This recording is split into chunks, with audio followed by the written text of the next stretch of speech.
Hello and welcome to the pot that called the kettle the blacklist. Now, pardon me as I get in character.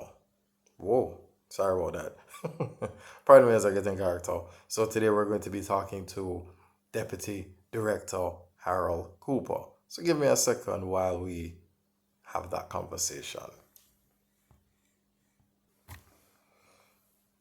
Hello, Harold.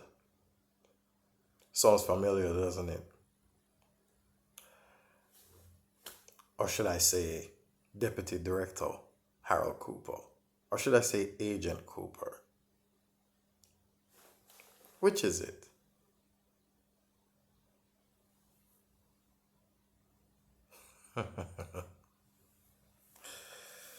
Well, today we're going to be talking about a few things. See, today you're facing something that most people don't want to do. That, my friend, is called truth. And that's my name. Truth.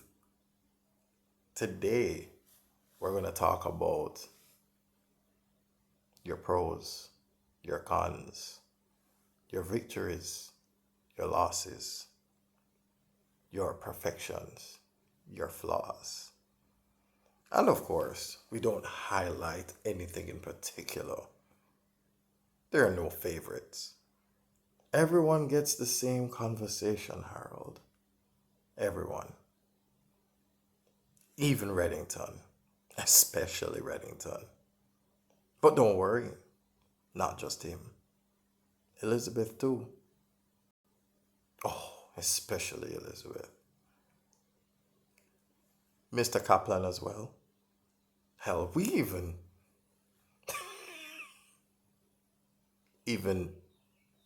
Mr. Solomon. You've heard of that name, haven't you?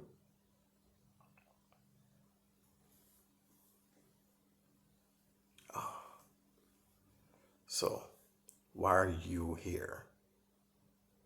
Well, you're a bit of an enabler, aren't you? You see, Harold, what we have here is a moment for you to face some of the things that are undeniable. For instance, you insist on, I suppose, being a deterrent to Reddington's campaign, and of course, it makes sense. You are on the righteous side of the law. So that's to be expected. However, in personal affairs that involve the protection of the people closest to him, seems you've undermined him quite a bit, almost purposely so. But in any case, that's not the real issue at hand. Your greatest sin, if there were any for you to commit, is simply this: you enabled Elizabeth Keene. No, you keep telling her she's a good person. That's not true. It's not. Perhaps you might have missed the part where she, for the first time in meeting Reddington, stabs him in the neck with a pen. I can show it to you here. You probably missed that. But, yeah. Exhibit A, right here. Right there. So, that's one example. You remember the other example, don't you? You almost had a fit, almost had a heart attack. No, lie. What was it? There you go. It was a seizure. You had a seizure. What caused it? Stress. No doubt. Stress.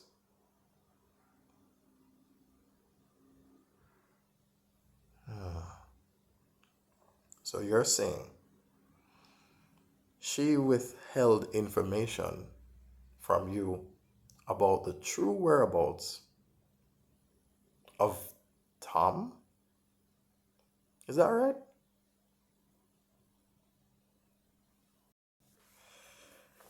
Tom Keane, yet another sinner. But in any case, why was that so horrible, if you don't mind me asking?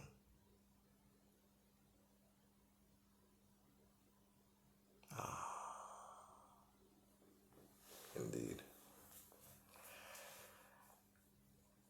She held a man captive for 4 months with no intention of bringing him to justice, with no intention of bringing him to the task force, with no intention of reporting him to the police, with no intention of even delivering him to any law agency, or should I say law enforcement agency. Yeah, that was her sin. There are more where that came from, but sure, we'll talk about that. But again, that's not the only time. Oh no. Think about this. Harold. Harold, you're listening to me.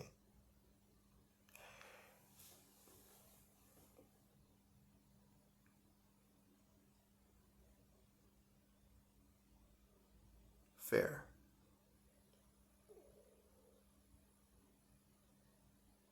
Again, fair. But consider this, Harold. You do realize that you forgave a man who was responsible for you having nearly lost your life. You almost gave up. He almost never saw you in season 3, 4, 5, 6. You almost never made it to season 2. You could have been killed. You were hospitalized. And that was thanks to Tom. And what happened in season 3? When Elizabeth came to you and said, I'm getting married, and you were happy. And who did she get married to? The man that got Mira Malik killed. I guess, to hell with her, right? Yeah, sure. Yeah, to hell with Mira. Who was she anyway? It's not like she lasted beyond season 1. Who cares? But no, that's not all, is it? No. Mm-mm. Almost got you killed, right? He wasn't the mole. It wasn't him. So that's not his sin. The break, what do you call that? An extraction? Episode 9, episode 10? No, that wasn't him. I'd love to blame him for that, but that wasn't him. Someone disappeared. And in the disappearing act, there were no further compromises to the post office ever since. So, I suppose you can thank Red. But anyway, fun little chat. I mean, sure, I've been grilling you up for quite some time. But just remember, this is only the beginning. Because remember now, you forgave him. He almost got you killed. He got Mira Malik killed. Compromised quite a few of your agents. Yeah? But all because he exonerated Elizabeth Keane. Yeah? All's forgiven. So, we can forgive Tom, but not Reddington. Now, before we wrap this up, let me tell you your greatest sin. Your greatest sin is your inability to recognize who really and truly has been there for Elizabeth. the entire time. Think about it, Harold.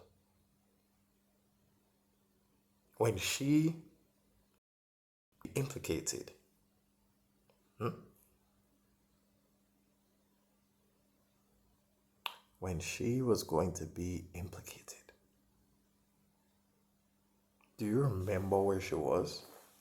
She was in the post office. She was in the post office. She was on the phone with Red, and Red said, "Get out." She didn't listen. She was taken. An escape had to be arranged. You see, the truth is, it matters not what you think of man. And man in this case being Raymond.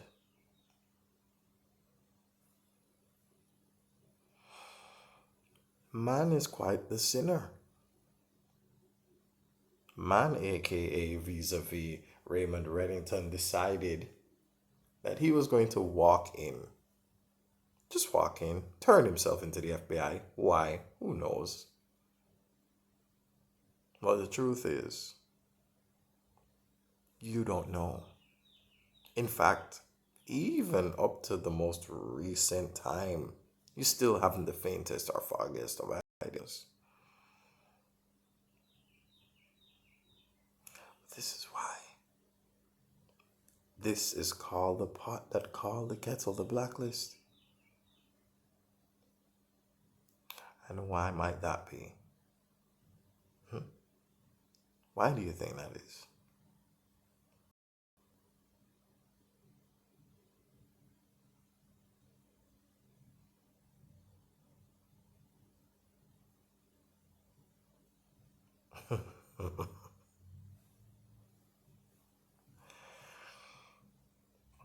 Truthfully, Director Cooper, the point that I wanted you to see was that it was actually Red who protected her from the cabal, something the task force was never able to do. It was Red who got her exonerated from what, 16 charges? Well, 15 out of 16. That's a good percentage if you ask me. What did you do exactly? What was your contribution to that effort?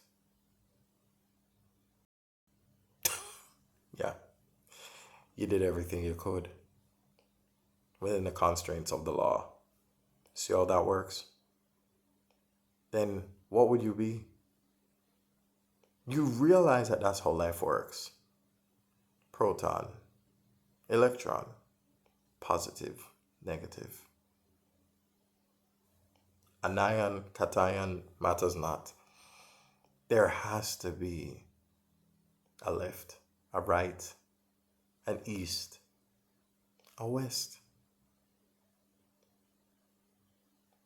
But you don't seem to understand that binary logic. But yin and yang, yin and yang, chaos and order. And unfortunately, your order wasn't quite helpful. But in any case, this will be all for now. I mean, we will catch up once more. We'll elaborate. We'll talk about the ways you've helped. We'll talk about the ways you've helped put her in more danger. So, in any case, this is called the pot that called the kettle the blacklist.